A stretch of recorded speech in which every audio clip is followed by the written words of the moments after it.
The live TV, सच सबसे आगे। नमस्कार, आदाब। मैं Raza Ansari, the live TV पर आपका स्वागत है। पश्चिम बंगाल का जब चुनाव हो रहा था तो प्रधानमंत्री के लोग या प्रधानमंत्री भीड़ लगाकर पश्चिम बंगाल में रैलियां कर रहे थे। आज पश्चिम बंगाल में 10 लाख के करीब केसेस हो गए। ममता बनर्जी ने कहा है कि 30,000 करोड़ रुपया चाहिए जिसके लिए जाके बंगाल में वैक्सीनेशन हो, मगर प्रधानमंत्री नरेंद्र मोदी पैसा नहीं दे रहे हैं। दूसरी तरफ ममता बनर्जी ने कहा है कि 13,500 करोड़ रुपया का पार्लियामेंट बनाया गया।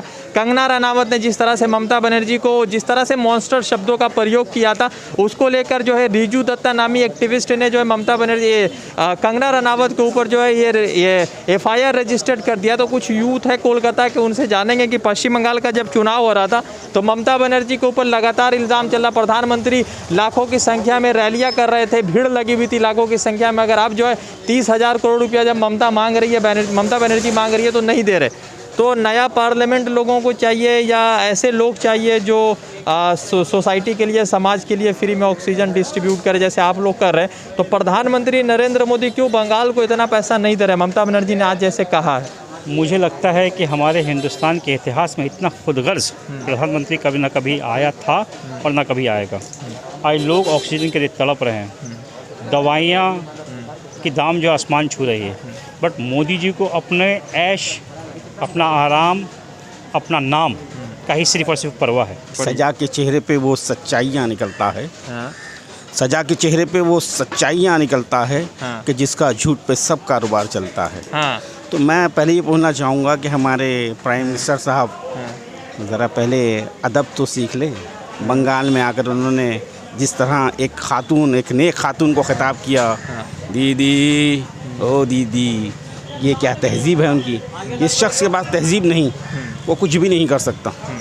और आपने जैसे भी ताज साहब ने फरमाया कि कंगना रनावत के बारे में, तो वो उनके फादर मोदी जी हैं। तो जैसा बाप फादर मोदी जी का बाल बच्चा नहीं, बाल बच्चा नहीं, बनाए हुए गोद ली हुई बेटी हैं वो, और जैसा बाप वैसी बेटी। हमको लगता है कि हमारे देश का जो संसद है, पार्लियामेंट जो है, वो एक अपने आप में एक इतिहास है। फिर उसके अलावा एक और पार्लियामेंट बनाने की ज़रूरत क्या है? सिर्फ़ और सिर्फ उसमें अपना नाम लिखवाने के लिए, inaugurated by prime minister Narendra Modi. आज उनको तो चुल्लू भर पानी में, क्या उनको शर्म से मर जाना चाहिए। जिस तरीके का हाल पूरे हिंदुस्तान का है, हमारे देश का है, पूरे दुनिया जहान से पूरे विश्व के लोग यहाँ एड दे रहे हैं। यहाँ पर अपने अपने मुल्क से सामान भेज रहे हैं। सऊदी गैस भेज रहा है, तो कोई वेंटिलेटर मशीन भेज रहा है, कोई ऑक्सीजन कंसंट्रेटर भेज रहा है। बट हमारे बेशरम PM को अपने पार्लियामेंट की पड़ी है। हम एक और नया स्ट्रक्चर बनाएंगे, उसमें सिर्फ असली अपना नाम लिखवाएंगे, दुनिया जान को दिखाएंगे कि मैंने एक नया पार्लियामेंट बनाया है मेरे भाइयों बहनों दोस्तों। प्राइम मिनिस्टर जी ये वो सिर्फ जुमला करते हैं और हमारे दीदी जी काम करते हैं। अभी 5 तारीख को शपथ ली है और उसी दिन से वो स्टार्ट हो गए हैं, कोरोना के लिए वो स्टार्ट हो गए हैं। वो सिर्फ आप ही एक इंसान है जो हमारे देश को बचा सकते हैं। और वो कैसे होगा? आपको इस्तीफ़ा दे करके होगा। मेहरबानी करके भी इस्तीफ़ा दीजिए, अपना झोला उठाइए और अपने वापस पहाड़ों में चले जाइए, क्योंकि जब से आप आए हैं आपने हमारे देश को बर्बाद कर दिया। लोगों की लाश जलाने की जगह नहीं है, कब्रिस्तान में दफनाने के लिए जगह कम पड़ जा रही है। बट हमारे जो सो कॉल्ड 56 इंची वाले सीने वाले जो प्राइम मिनिस्टर हैं, उनको अपने पार्लियामेंट की पड़ी है। अभी तक क्या आप लोग क्या रास्ता में बैठे थे? क्या आप लोग के पास पार्लियामेंट नहीं है? अरे शर्म करो मोदी जी। जलती हुई चिताएं देखकर महसूस नहीं हो रहा? कब्रों के अंदर लोग कतारों में कब्रिस्तान में खड़े हैं, ये महसूस नहीं हो रहा कि इस वक्त हमारे प्राइम मिनिस्टर बंगाल में आकर उन्होंने जो अपनी हरकतें की, ऊँची हरकतें, मुझे तो बड़ी तकलीफ़ हुई कि हिंदुस्तान, आप BJP के प्राइम मिनिस्टर नहीं थे, आप हिंदुस्तान के प्राइम मिनिस्टर थे। 125 करोड़ लोगों के नुमाइंदे थे आप, और आपने इस लहजे में बात की। और देखिए मोदी जी तो हमेशा, अगर बिहार की तरह वो मैं इतने दे दूँ, आप भीख दे रहे हो, आप भी अपने पॉकेट से दे रहे हो।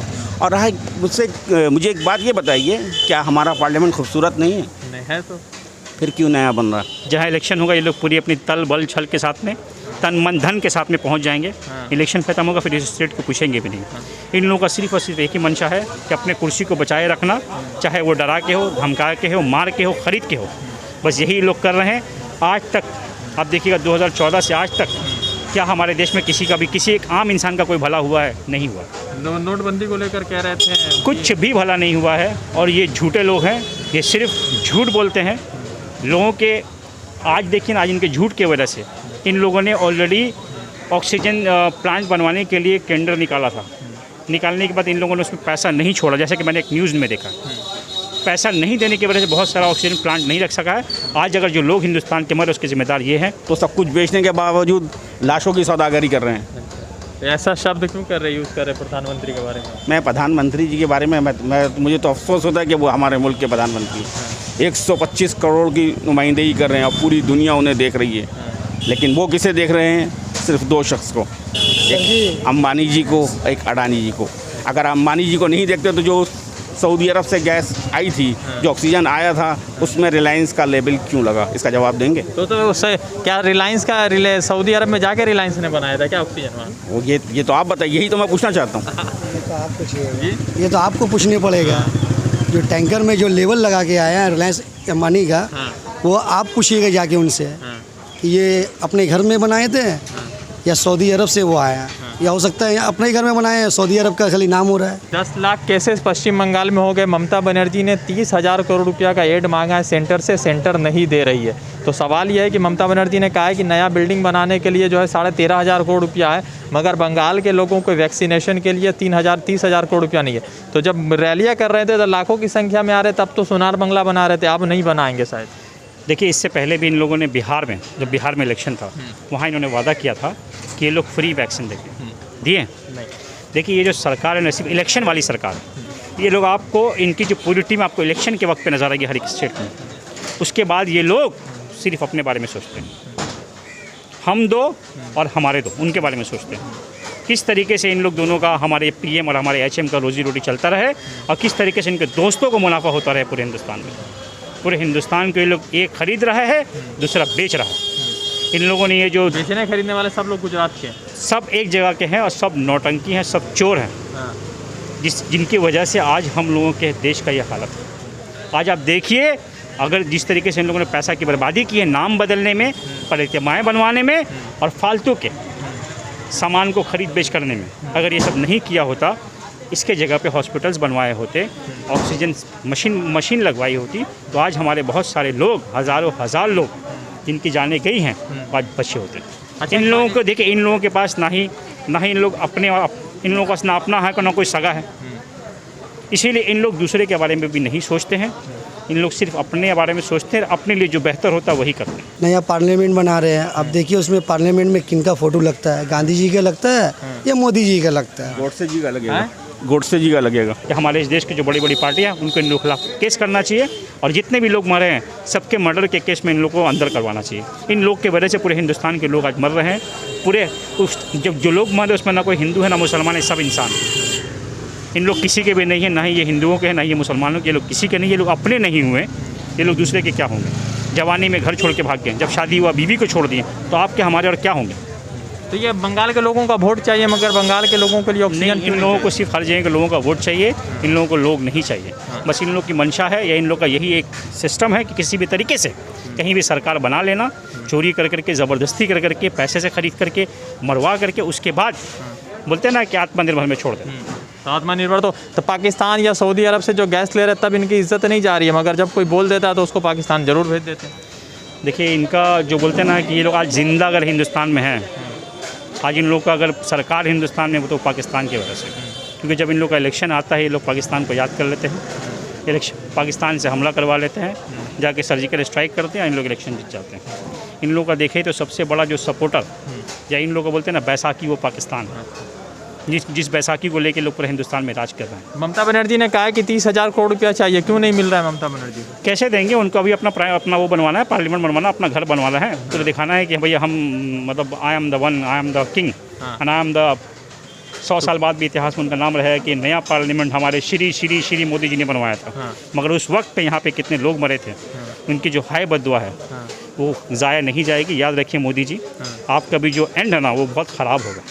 हर एक लोग जिनके घर से आज लोगों की जान जा रही है, जिनको दिल से जो बद्दुआ निकल रही है, उसके सिर्फ और सिर्फ आप हकदार हैं, और आपकी जो आपकी जो टीम है वो लोग हकदार है। आप लोगों की वजह से इन लोगों का जान जा रहा है।